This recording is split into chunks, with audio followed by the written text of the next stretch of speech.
name badges? Just grab one. Right, there we go.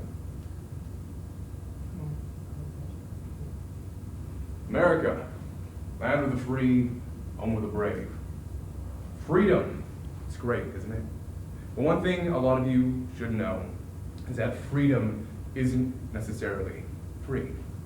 Anyone who has members in the military, family or friends, anyone at all, you know this to be true. Freedom is not free. We had to work for it at some point in time. Now this also goes into question with naturalization, becoming a citizen. Those who immigrated first came here, worked for the position, and now generations of families are now free to enjoy the privileges that we enjoy today. This is not the case, however, for a somewhat serious issue, illegal immigration.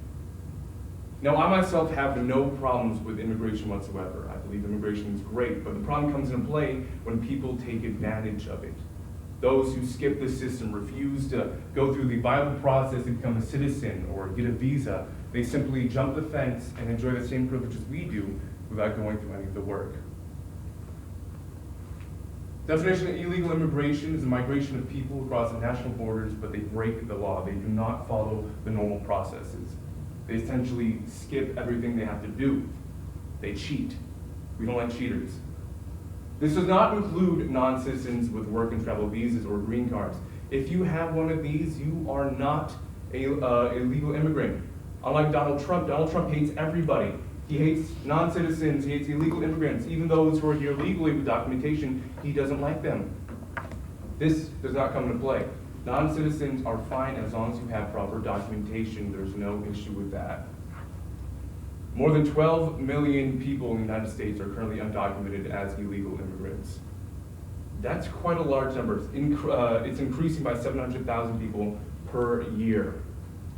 That's approximately every 3 to 5 in 100 people in the US are undocumented, ghosts. Now, the one of the major problems with illegal immigration is the simple fact of justice. Allow me to tell you the story about a woman named Victoria Carmen. Bear with me.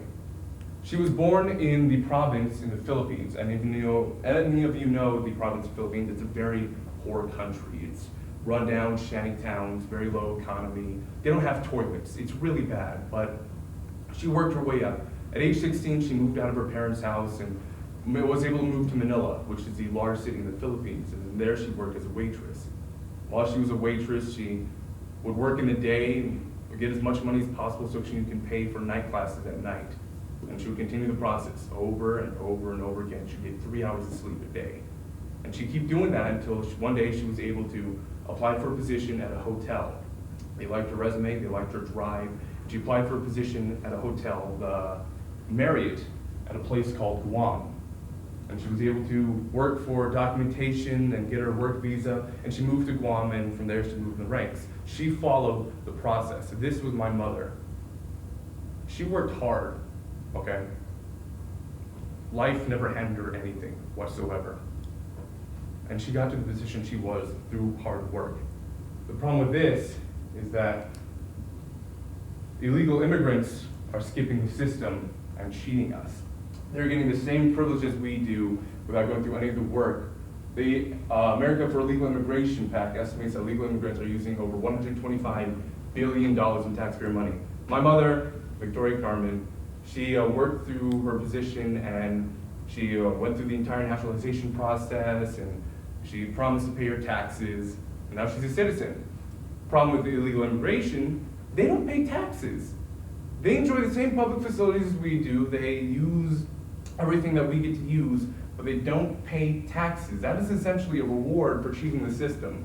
Despite committing a crime by entering without documentation and a civil offense by staying here, they are given rewards simply because of no accountability, no good documentation. Technically, they don't exist within America, and they don't have to pay taxes. That sounds pretty good. I want to be a legal immigrant just so I don't have to pay taxes ever. But, unfortunately, can't do that. It rewards those who cheat the system with invisibility to the government and reduced punishment for any crime committed and the freedom from paying taxes. If you're caught in the United States as a legal immigrant and you are caught doing a serious crime, you are completely free. They will just simply deport you. You're getting a slap on the wrist and they send you back home.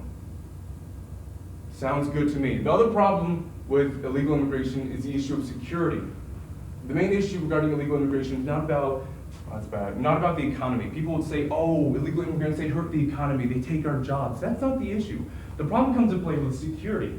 Since there's over 12 million illegal immigrants that are unregistered, undocumented, it's increasing by 700,000 each year, that becomes a bit of an issue if something does come into play.